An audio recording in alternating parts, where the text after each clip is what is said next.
Hey, I'm Amanda from Trifecta Fitness. We're proud to be Clarksville's new Get Fit headquarters. Trifecta Fitness is a state-of-the-art spin and strength training studio. Our spin studio is truly one of a kind in this area, complete with 20 state-of-the-art live fitness bikes and an incredible sound system. Our strength training is done in small groups of 6 or fewer, and all of our strength and spin classes are scalable for every level of experience. Come see us in the heart of Clarksville, just behind MAPCO at the corner of Old Trenton Road and Wilma Rudolph Boulevard. Call us for more info at 931-542-6265 or download our Trifecta Fitness app for a full list of...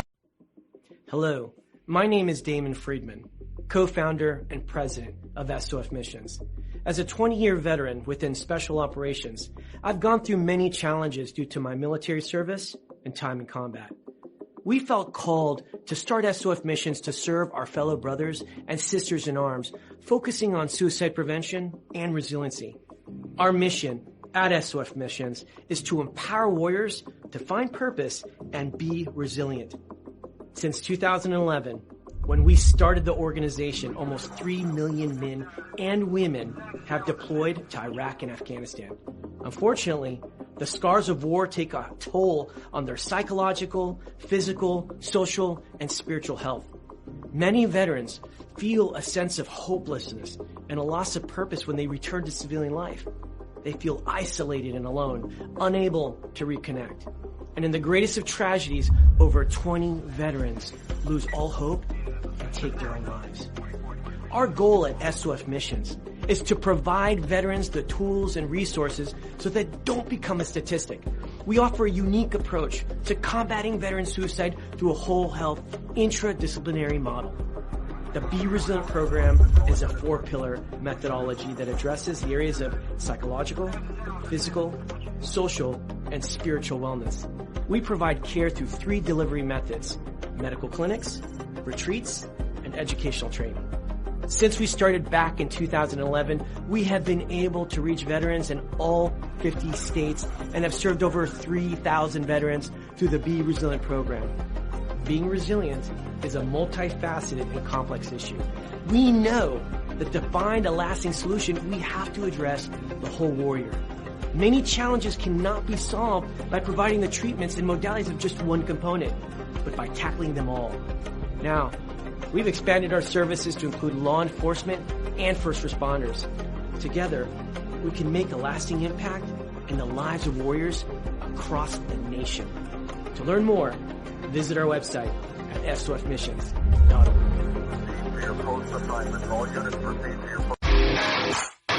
All right. Welcome back. MisFit Nation show. We are a show founded by a veteran and hosted by 2 veterans and a military spouse. Our mission is to get people to tell their stories to the world. If you're an author, share your tips with the MisFit Nation. If you're a musician or an actor, our audience needs to know how they too can get into the business. Coaches, we love our coaches. Come on and share your tips with the MisFit Nation to help them become better versions of themselves. If you are a corporate leader or an entrepreneur, come on and show how you did it and how hard you have fought for success. If you are a veteran, first responder, or Gold Star family, we would love to have you come on and share your story with the MisFit Nation. We always have time for you. If you're feeling down, alone, or starting to see the darkness, stop. Think about those who are around you. You are not alone. You will be missed. If you feel like your problems will be a burden to those in your inner circle or feel embarrassed, dial 988. If you are a veteran, take option 1. We need you to keep pushing forward. Don't make a permanent solution to a temporary problem. If you are a new listener, welcome to the MisFit Nation show. Be sure to subscribe to our show on your favorite podcast app. Also on our YouTube channel at @the_MisFit Nation. Subscribe and click the bell to keep you up to date on our latest episodes and all of our news. You can also find us on Heroes Media Group and About Face Radio. Now, let's get to the show!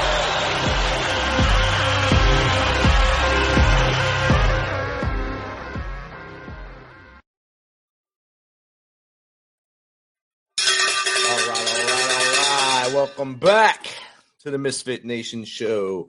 It's your Sunday after dinner show. It's great to have you here tonight. I think all the sports are done for the day. Jake will probably argue with me and tell me that baseball is still going on, but we don't watch baseball here until around September because that's the only time it really matters, and the Mets will be out of it by that time anyway. Tonight we have a great guest, but first we have to put a little announcement out there. We still have 4 3rd Infantry Division soldiers who have not been able to recover from a training accident. Efforts are still ongoing in Lithuania right now. They're using all available assets in the country. Both countries are working diligently to try to unstuck that Hercules recovery vehicle, the M88, with the crew in it, we believe, and get it out of there. They have 3 pumps going, sucking the water out, digging the mud out to try to get that vehicle out. So let's keep those dog-faced soldiers, their families, their brothers and sisters in your hearts and prayers as they brave this difficult time. Our next guest is a completely blind Marine Corps veteran. He's a writer. He's a speaker.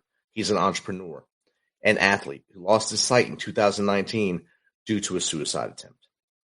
When he was taken off of life support, he awoke to find that the bullet hadn't killed him, but had taken all of his sight and hearing in one ear instead. But he refused to become a bump on the log and has entirely redefined himself in the time since. Even despite having struggled with alcoholism and being diagnosed with an incurable, deadly genetic disease whilst trying to conquer his addiction. So without further ado, let's welcome USMC veteran, writer, athlete, and entrepreneur, Zach Tidwell, to the MisFitNation. Welcome, Zach. What's up, man? Thanks for having me on. Oh, it's awesome to have you here, brother. I'm glad we were able to connect via the world of social media. I think Cagney or Steve was able to link in with you and send you our way. So it's great to have you here, brother. And we're proud to have your journey on here and have you share your story with us. Yeah, the hope is that it'll keep someone else from going on that same road and maybe inspire somebody too once we get past all the the heavy stuff. So hell yeah, I'm excited. All right, Zach. So you heard what I said about you. It's basically the first paragraph of your bio I gave. Let's hear more of the rest of Zach from as far back as you want to go. What led you to the Marines and what happened on the way out? I wanted to go in the military my entire life. My dad's a vet. Most of the men in my family are vets, and so I definitely, I wanted to be like my dad and be like them. But I decided on the Marine Corps when I was 16 and I wanted to be a grunt. So I started talking to a recruiter and he was like, hey man, I can't talk to you until you're 17. So come back then. And I did and joined the delayed entry program and then wound up going to boot camp straight out of high school. And I was a machine gunner and was in for 4 years, deployed twice, but never saw combat. And I really got into trouble because I didn't have a healthy set of coping skills, and it was a bad combination of a severe concussion from a motorcycle accident right at the time when I had just separated from my now ex-wife because she'd been cheating on me during my second deployment. And up until the motorcycle accident, I was dealing with it. I wasn't the happiest that I'd ever been, but I was getting through it. And I spiraled after that concussion, and I became very agitative and very impulsive. And then I started struggling with sleep and eventually found that having a couple beverages before bedtime would help me fall asleep. And I wouldn't stay asleep, but I would at least get a couple hours. And so that motorcycle accident was in March of 2018. I was honorably discharged in August of 2018. And then got out and was going to school full time and working full time and keeping up appearances that I was doing good, even though I was continuing to get worse and worse, both in a mental state, and that couple drinks before bedtime did turn into just me being a functional alcoholic. I was drinking just about every night, and to the point of oblivion a lot of the time. And by the time that March of 2019 rolled around, I just had reached a point where, because I wasn't speaking up, I erroneously thought that the spot that I was in was inescapable. And so I found what I thought was my way out. And March 27th, I cleared my concealed carry firearm out and held it to my head for the first time. And 4 days later, I shot myself in between the eyes. Wow. And this Yeah. Stuff, So yeah, Monday will be 6 years, which is, it's kind of wild. So I say what caught up with me there was not speaking about it. And I try and always emphasize this because it does, especially with veterans. I think men more so in general than women.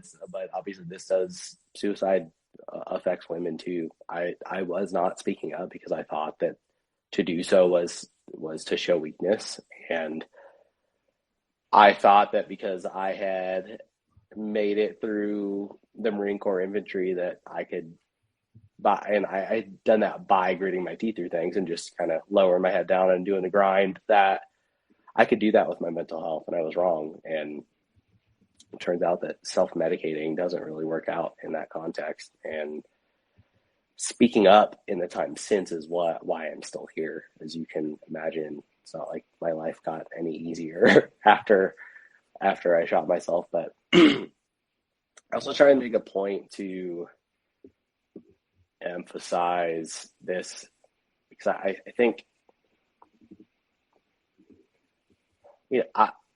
people get caught off guard a lot of times. And even in my situation, when someone dies from suicide or attempt suicide, people around them everyone's kind of shocked. But yet when the mainstream media talks about it, or people talk about it who don't have experience with it, everyone talks about these overt warning signs that you should see of, this person was withdrawing or saying these sideways comments of like, oh, maybe the world would be better off without me. Or, now I'm giving all my things away to people and saying my goodbyes. And that's not, I hid my struggles and what I was going to do to myself up to the very minute that I shot myself. As I grew more and more apathetic about things and was trying to just have to force myself to do anything, and outside of working out, going to school and going to work, like I would drive a couple hours up to the mountains to try and get myself out of the house to snowboard, because that was always one of my favorite things to do. And I get there and be like, man, I still don't want to be here. And instead of just going home, I would sit in my truck for a couple hours before driving home so that it looked like I went snowboarding. I did the same thing with my dirt bike out at the racetracks. And I mentioned that on March 27th is the first time I held my gun to my head and decided that I was going to kill myself. On March 30th, my parents were at my apartment with my two younger sisters in the very room where I had just decided that a couple days beforehand. I didn't say a single thing about it. And even the next day when I did shoot myself, I talked to I was in the middle of recording a suicide video to my family instead of writing a note, just to explain things. And because I felt that was more personal. My roommate came home early in the middle of me doing that. And so I paused it, went out into the kitchen and talked to him like nothing was wrong, and then went back in my room and shot myself a couple minutes later. So he was the one that found you or responded to you. Yeah. And even, that was, again, kind of just by happenstance. He got home early, and I had taken longer than I thought, like making that video, because that was the first time that I had ever opened up about any of this stuff. And yeah, so our apartment was set up so that my bedroom and stuff was on one side, the living room and like kitchen and stuff was in the middle, and then his room and bathroom was on the other side. And I guess he was back in his room and he heard the gun go off, and he thought that like a pot had fallen out in the kitchen or something, and he came out and nothing was out of place. So he knocked on my door, and I was slumped on my bed with a bullet hole in my forehead. And I don't remember any of this. I guess I woke up while he was on the phone with 911 and then was awake all the way into the hospital and even combative, probably because,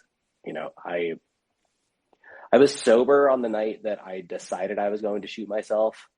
I was not sober the night that I shot myself. I had decided that I was going to drink for a little liquid courage. And so now, I'm drunk, the incredible head trauma of having shot yourself in the head, and then now totally blind and deaf in one ear. And I'm sure my body was just in like survival mode and that's why I was combative. But they wound up putting me on life support after I got to the hospital. And when I woke up, I was, like I said, totally blind and deaf in one ear and needed to have my face pieced back together. Wow. And how long were you on life support? Do you remember? I don't know. And I think it was a week, maybe 2 weeks, but it's hard. I was so out of it when they brought me to, I didn't even realize that I was blind. From the time that I shot myself, I've been completely blind, but like I was so messed up, I think from a combination of the brain injury of that and just all the meds that I was on, that I could have a conversation like we're having right now, but I was seeing these very, very vivid, just nonsensical settings, even though I couldn't even, like, it wouldn't even be a person that I would see. It was just like these crazy backdrops, but so they couldn't even get the point across to me that I was blind. And that first little bit is pretty blurry to me because I was so out of it, even after they brought me off of life support. Wow. Yeah. And I mean, it's a traumatic event for you, for your roommate, and for your family, of course, was that they had to come as well to be there with you at the hospital and such. And on this show, we've had no less than probably 8 different dudes come on here and talk about how they went through their steps to the final point, and not one of them ever pulled the trigger. There was a divine intervention on all of them that stopped them from pulling the trigger, or the weapon malfunctioned.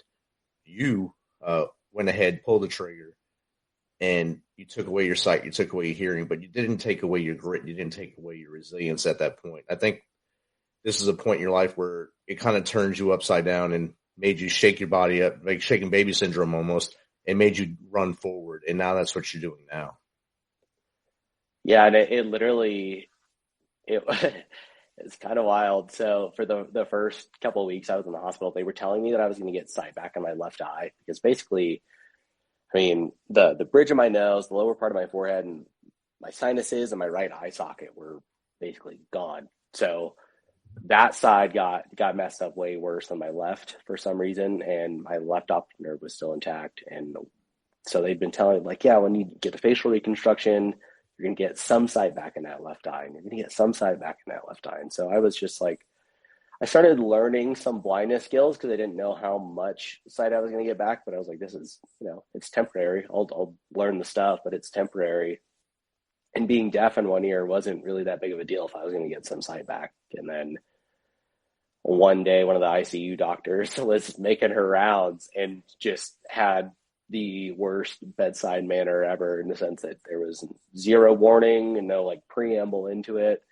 She was just going down her chart or whatever and just nonchalantly announced that I was going to be totally blind forever. And like, I wasn't going to get any sight back. And then she just kind of, there's kind of that, like, what the F did you just say exchange? And then she just kind of left. But that day, when my parents got to the hospital later that day, we were talking and that we were talking about like what my future might look like. And my mom's like, oh, well, you can get a guide dog. And my dad's throwing out like, oh, well, maybe you could be a therapist. And like, I don't know what my mind went to the salt and pepper shakers in the Marine Corps chow halls on the north side of Camp Pendleton, at least. Like that's in our chow hall on base, the salt and pepper shakers in really tiny print said made proudly by the blind and visually impaired on them. And so my mind snapped to that, and I was like, I'm not making fucking salt and pepper shakers. And they're like, what are you? They're like, what are you talking about? And I explained it, but I was like, yeah, for whatever, like, I'd never been around a blind person before, so I didn't know what they could do. But I was like, I'm not just going to do that. That is not. I had a very successful career in the Marine Corps for those 4 years. I was in school to become an ER nurse. I was not just going to wind up doing something that wasn't serving and wasn't giving me, didn't have a larger purpose to it. And So I started chasing my independence, and 8.5 months after I pulled the trigger, I was snowboarding again. A month after that, I was back in college, and 6 months after that, I was back out on my own. And then, it's just kept pushing forward from there. And eventually it is where I started to finally, I think I finally started to process everything, so you follow that timeline. I was back out on my own in the middle of 2020 and bought my first house at the end of 2020. Was, going to school and I was going to school for an undergrad degree in clinical psychology because I was going to go on to get a graduate degree and try and turn this into something that could help someone else. But that, this is COVID lockdowns. I'm living in Denver, completely back out on my own, don't know anyone there, and was over winter break as well. And I just like that early period of 2021, those first several months, I still think was probably the worst depression that I've ever gone through. And that's why I harp on that fact of speaking up has gotten me through all of this, because I learned from my mistake that I made in 2019. And in those early months of 2021, like by all measures, I had everything that I'd wanted. I'd gotten back in college. I was restoring a sense of normalcy to my life. I was back out on my own, which was the huge thing that I wanted, because I had to relearn everything when I was in the hospital. I had to relearn how to walk and brush my teeth and feed myself and go to the bathroom. And then, so that was all I wanted. When I had that again, it was like, as the pace of everything was slowing down, for whatever reason, I had hit that point where I didn't want to be here again. It did not make sense to me, because again, I had achieved everything that I wanted. But I think it finally started the reality of how much harder everything was now, and all the hoops that I was having to jump through, even just to, pay a bill, because trying to do that blind is ridiculous. But then doing college work and just not having a sense of community or anything really hit me. And I saw the writing on the wall with where that was going. And at that point, I've seen a therapist consistently once a week, if I'm in town, once a week for the past 6 years now, basically. And at that point, we were doing weekly calls, and my therapist called one day, and I had really struggled with the idea of saying something, because I thought that, especially given the fact that I had just shot myself a year beforehand, or almost 2 years beforehand at that point, that someone was going to come rip me out of my house and put me in a psych ward somewhere. And I was just going to be stuck there until someone thought, okay, now he can go home. But I realized, like, if I didn't say anything, I was going to end up right back doing something crazy again. And so I actually spoke up one day when she called, and it was probably single-handedly the bravest thing that I've ever done, because I was so terrified. But that's not what happened. She was there for me and was determined to help me get through it. So we went from talking once a week to every day, and sometimes it was multiple times a day, because I was in that bad of a spot. Like, I was counting minutes sometimes, just like trying to just get through whatever this wave of this is, and just get through it. But I started to pull out of it, and that over the course of a couple months. And that was a huge learning point for me, where I realized that the sentiment of this too shall pass, if so long as I show up and do the work. Like, what got me out of that is because I spoke up, and I made that conscious decision to say, fuck it, and deal with the consequences of speaking up. And I would not do that to myself or to my family again. And so, things kept pushing forward. And that summer actually is when I reignited the alcoholism that I hadn't realized that I had, because to me, an alcoholic wasn't someone who was working full time and going to school full time and like doing well in both of those fields beforehand. So naively, I didn't think that I was an alcoholic, and I had reached this point in college, because everything that I do, basically technology, my phone and my computers can read textual information allowed to me. It's called screen reading software, real creative name, but that, most things aren't accessible. Even I let your team know, like, I can't get on StreamYard on my computer because the software developers who developed StreamYard didn't do it the right way, so I can't use it with a screen reader. But those same things applied to my college classes, and especially I'd hit my first math class, and my college was legally obligated to convert materials to make them accessible for me, and they weren't doing it over the summer semester, so I guess they were short-staffed or whatever. And I reached this point where I was frustrated, I think, with where everything was at, and the fact that, I couldn't do my fucking math homework because the people at the college weren't doing their job, and instead they assigned someone to be my eyeballs. Because I was fully independent at that point, like, that slapping me back in that position where I had to rely on someone else drove me nuts. And the night that I took my first exam, I ordered some alcohol. That kicked off 2.5 years of alcoholism. But that also, I started researching how come I could pay my mortgage but not do my math homework? How come I could take an Uber but not a Lyft? And that's when I found out about all of the code being the driving factor as to what was accessible to me and what wasn't. And most digital things are inaccessible with screen reading software or whatever access technologies different people with disabilities have to use. And so when I found out that it came down to the code running behind the scenes of each app or website that I was accessing, I decided to become part of the solution. And I dropped out of college to teach myself how to code in October of 2021. I dropped out of college, and then that's when I started teaching myself how to code. And my first app came out on the 4th of July in 2023 and won a couple Game of the Year awards at the end of the year for that, because it looked and functioned normally to people without disabilities, but it was also whether you were colorblind, legally blind, totally blind and totally deaf, or had no arms, or were paralyzed from the neck down, everyone could use it, because I had applied all of these technological solutions that I had learned about and worked on over those couple of years to make it that way. And that was like a proof of concept for me. And at the same time, that's when I started making progress with my alcoholism, because I had, in the time in between that summer class when I started drinking again and that app coming out, that was October 2021 to July of 2023, I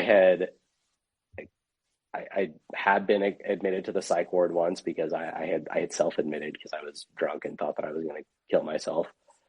I had reached the point where I was at its worst, was binging for 2 or 3 days straight, just blackout binges for 72 hours, and then would take 2 or 3 days to recover and then do it all over again. And I had tried AA and an outpatient rehab program and an inpatient rehab program. And it's while I was at that inpatient rehab program that I was diagnosed with that genetic disease that it's called Huntington's disease. And if there are, barring any medical advances, it will turn me into a vegetable at some point before I die from something secondary like pneumonia. And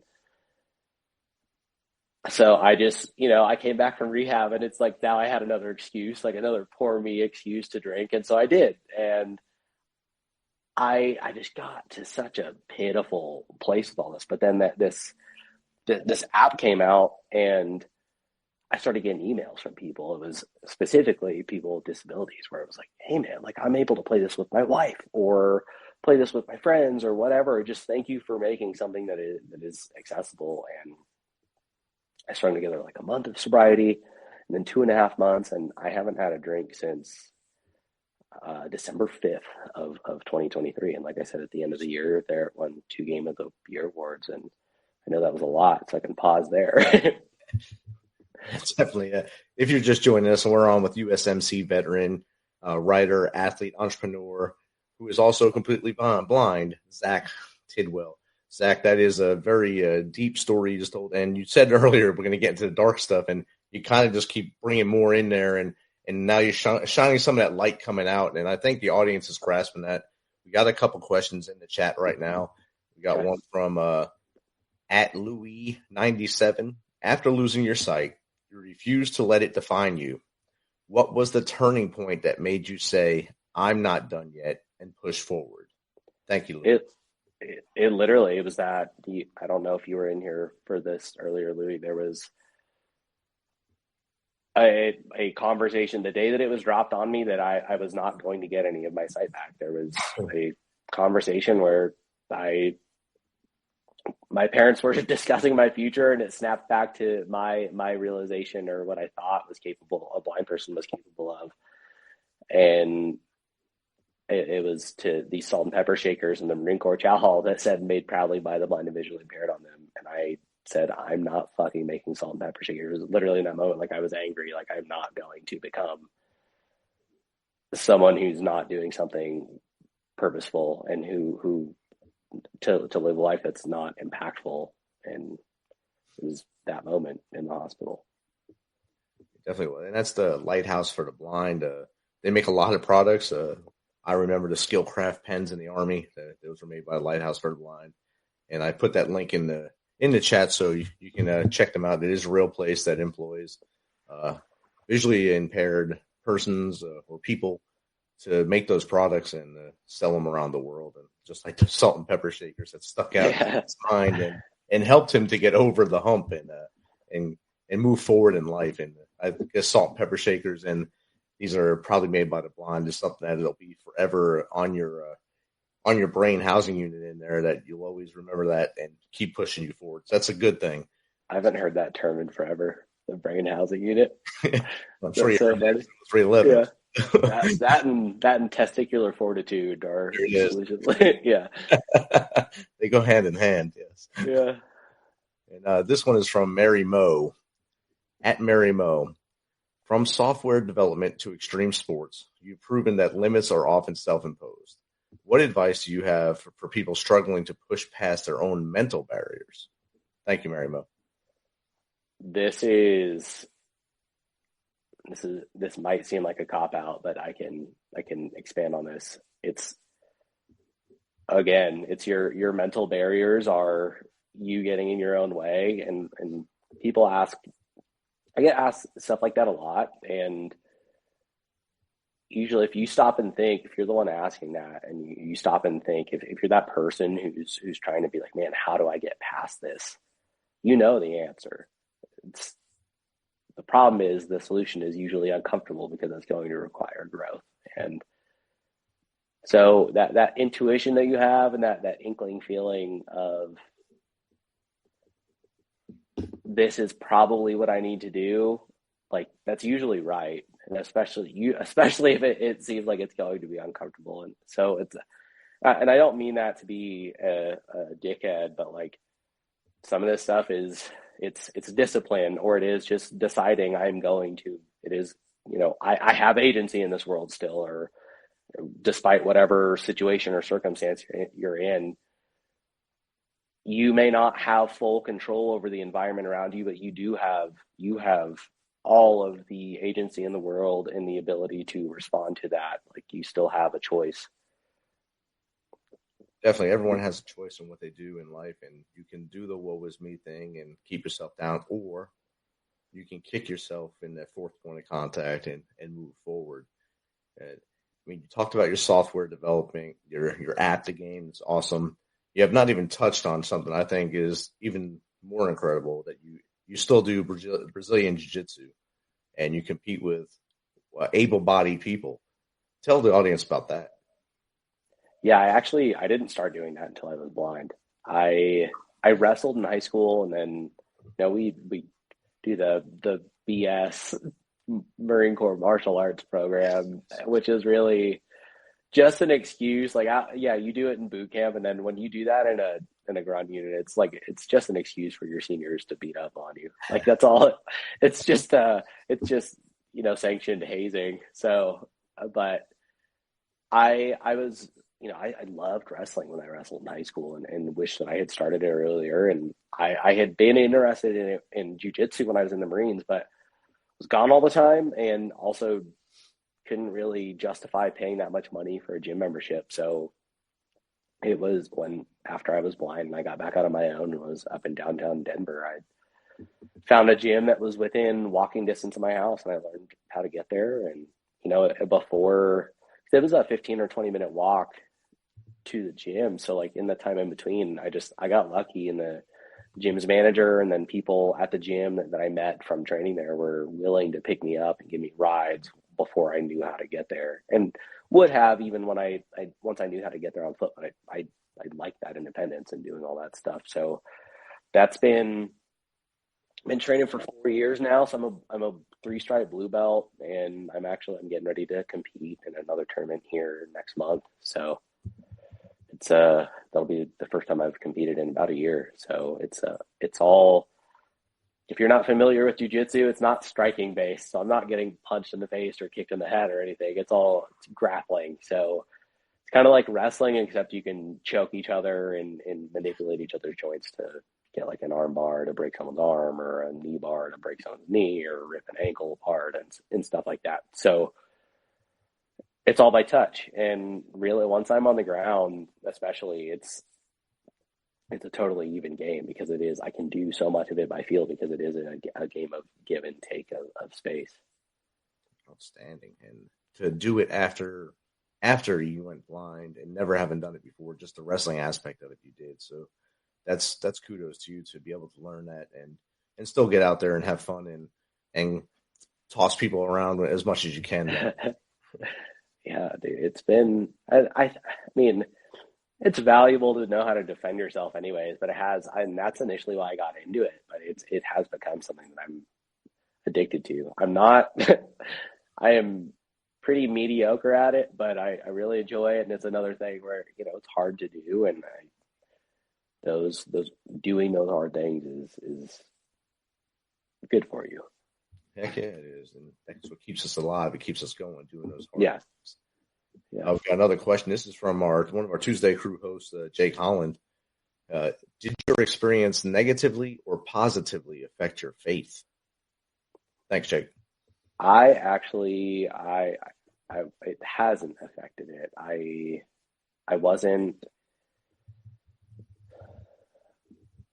I was agnostic, and would say I'm still probably agnostic, but I like the idea that there's something, and I say that I like the idea that there's something out there. I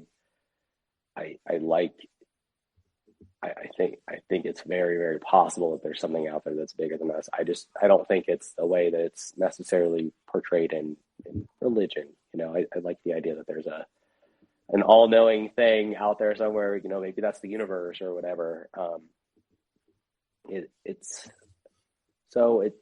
It hasn't shaken or really changed the ball on that, I don't think. It probably just kept you level with what you had before, I think, because it didn't make you either more forward or more against it. So what you're saying kind of just kept you same as where you were.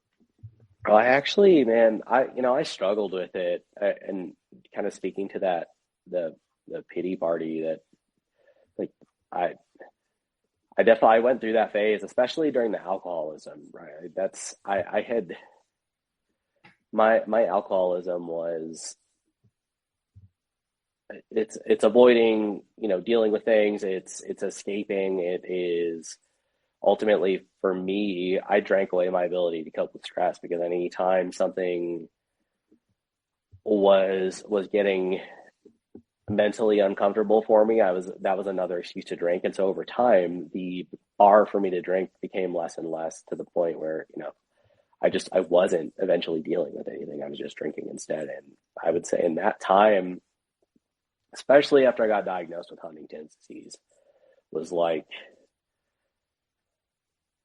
if there's like, there couldn't be like people, it doesn't make sense for there to be something out there, because why did I shoot myself in the face? Why do I have this shit now going on? And why, like, all these, it was like, oh, like, poor me, these things are getting stacked up against me. And that's not the right way to think about those things. And so for a while there, I would say my own poor choices was kind of eroding at that thought of maybe there is something bigger out there. But yeah, as I've stopped being a shitbag, I've gotten back to a point where I'm like,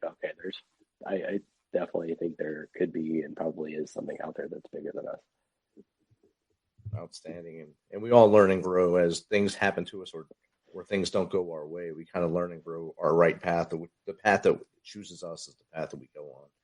I wouldn't say it's the path less chosen because they're both the same path. You just have to choose to do the hard things or take the easy one. And I think you, by happenstance, chose the hard way and are finding the easy path. So. Yeah, it's a lot easier to find a silver lining in things when you're not hungover and sick any of the time that you're actually cognizant. So, yeah. 100%. Another question from Mrs. Hulna, Hulna. You compete in Brazilian Jiu-Jitsu against able-bodied opponents. How do you mentally and physically prepare for something that most people would see as impossible?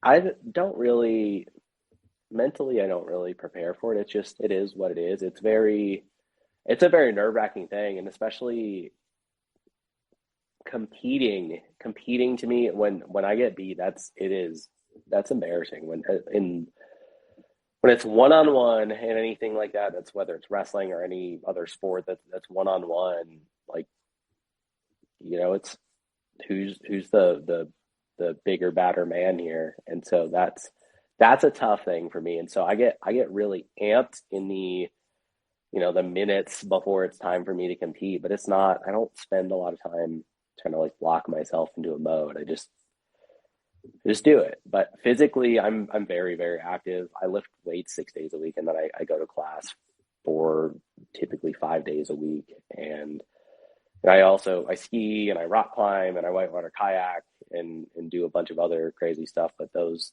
things are all more intermittent. Like my consistent thing is I am training every day, and most days it's 2 times a day. It's weight training at one of those sessions and then jiu-jitsu the other. Awesome. Thank you, Mrs. Holma. And another question from I am there, you here? Your story includes battles with alcoholism, a suicide attempt, and an incurable disease. Here you are, thriving. What's your message to someone who feels like they're at rock bottom right now? Because this comes back to speaking up. If you're at that spot, and if you mean that rock bottom in the sense of also being at that point where you feel like you'd be better off not being here, you have to speak up. You have to tell somebody. It can and will get better, but no one can help you if you don't help yourself first. And that helping yourself is telling someone, whether that's a therapist, whether it's a friend, whether it's calling the 988, which is the suicide hotline. I've called them once before. You have to speak up, and just keeping that, knowing that there is light at the end of the tunnel if you are willing to show up and do that work. And it is going to be uncomfortable, but it will get easier. That will get less uncomfortable. I used to not be able to even talk about the stuff that happened with my ex-wife. I would get all sweaty and shut down and get angry about it. And same thing with shooting myself and a lot of these other things. And like, you have to know that it's not going to be a quick fix, but that there is a fix there. And if it's just rock bottom in the sense of your circumstances, and you're not maybe struggling necessarily with suicidal ideations, then you got to stop and introspect a little bit and see, okay, what is it about my life right now that's making me unhappy? And then just be deliberate about piecing together how you can take action on those items that are causing that discomfort. I've had that. For me, that was, okay, I needed my independence back. I got that back. And then eventually it was the alcoholism, and then realizing that I didn't have a purpose. And so I needed to figure out what my purpose was. And I thought that would be the psychology piece. And it wasn't that. It became the coding and then the speaking and the writing and stuff like that. And just can't give up on yourself. And again, unfortunately, like these things are any improvement like that, getting out of a hole, whether that be in whatever capacity that might be, isn't, just know that it's a marathon and not a sprint with that stuff. Definitely. Life is definitely a marathon. It's not a sprint. If you're sprinting through life and you're missing a lot of stuff, and you're probably going to crash into a wall anyway, so you might as well just take it slow, like the tortoise. Yeah. Tortoise in the hare. Think about that. Make it hurt less when you do hit the wall. Yeah. You can bounce off a little better when you go slow. Yeah. It's not as detrimental to your life when you run into a wall at 4 miles per hour, vice 40 or 50. So. Yeah. Zach, what's the best way for people to get in contact with you? Big thing. My book is I'm about to start working through the 3rd draft here, and then I plan on trying to get an agent. So I have a mailing list on my website at zachtidwell.net, which is just for updates about the book. I've had the thing for over a year and haven't sent out any emails yet because I'm making a point to not spam people. But go there. It's also where you can contact me for speaking engagements. Also, if you Google me, I am all over on social medias. And I also have my own podcast called Going In Blind with Zach Tidwell, and that is anywhere that you can find podcasts. And I've shared most of Zach's links so far in the chat, and they are all on the show notes. If you go to your show notes and description, they are in there. Zach, we have one more question from the audience that just popped up as well while you were giving that. This is from JB Gamer 65. What's next for you? More competition, finishing your memoir, or something completely unexpected? It's a lot. The more competition, always being active, always finding new ways to be adventurous. But the book is going to be huge for me. This podcast is only a couple months old, so I'm really trying to grow that and just help other people get their stories out there and have meaningful conversations that people can learn from in whatever capacity that might be, whether that be with a thought leader, or researcher, or I just had a former Navy SEAL and two-time Bronze Star with a Valor Device recipient on today, and having those conversations where you want to talk about those dudes have a different mental gear, man, and being able to help people grow through that. But also, I'm working on another software project that is just like the first one, will be something that looks and functions normally for people without disabilities, but is accessible to everyone. And that is in the education space, and is hopefully going to revolutionize education for people with disabilities, but also give people without disabilities access to those same cutting edge technologies that I'm making. And so hoping that one will grow into a true startup. That first app was a test run to make sure that I could do all of this on my own. And it was a huge success. So I've moved on to the next thing and to try and have a bigger impact. Awesome. Just keep taking those challenges and accept them. And I think you'll keep helping others while you're also helping yourself get through everything you do. And I think you're doing so much right now at one time. As long as you're busy right now, I think you're gonna keep hitting the ceiling and crashing through to making a new ceiling to go to. Zach, this has been a great conversation over the last almost 50 minutes. Before I let you go, something we ask our guests to try to help our audience on their way out is, what's 3 things that you do that you think make you successful that they can start doing tomorrow? I physically put myself through the ringer, and I hit it hard every day. Like I said, I'm training, lifting weights 6 days a week, and then hitting jiu-jitsu most of the time 5 days a week, sometimes four days a week. Like these are hard things. Yeah, you might not have access to weights or the jiu-jitsu gym, but you can push yourself physically. I think pushing yourself physically is huge. I'm constantly listening. Since I can't physically look at things to read, I'm constantly consuming things that I can learn from. Right now, that's the past couple of months has been a lot of business stuff, trying to make sure that I do that right with this startup. But you should always be looking to grow physically and mentally in terms of knowledge in that sense. But 3, I think 3 is find something outside of yourself, like that you can do that will help others, and that's something that you're not directly getting any sort of no kickback from. You're just doing it to help people and in service of others. And you will be shocked at the impact that it has on you mentally and the rewards that you get out of that just intrinsically. Awesome. Thank you, Zach. And Zach's website is going across the bottom of the screen right now. It is in the chat as well. All his Apple Podcast, his Spotify, his YouTube, his X, LinkedIn, Facebook are all in the chat as well.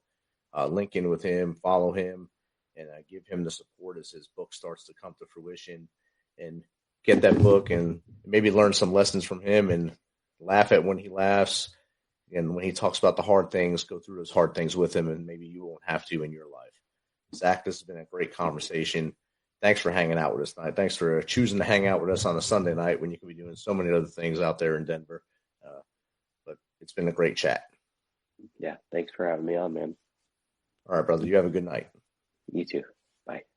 MisFit Nation, have a great one. We'll see you on Tuesday with the Tuesday Crew and Ryan Christensen.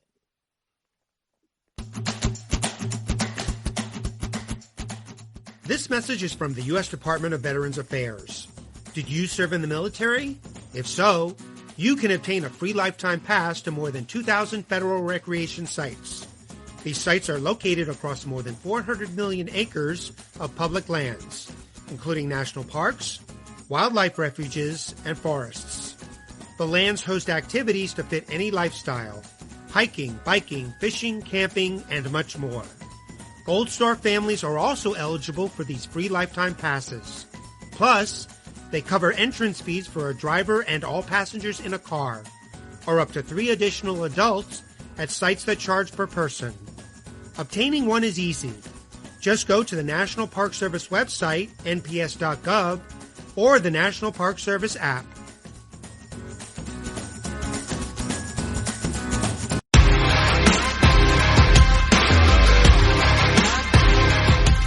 Thanks for checking us out and being a part of the Misfit Nation show. Don't forget to visit our website at themisfitnation.com. That's themisfitnation.com. Check out all our past episodes and get some of the great Misfit Nation gear for you and your family. As always, be humble, stay hungry, and keep hustling, because we are Misfit Nation. Misfit Nation.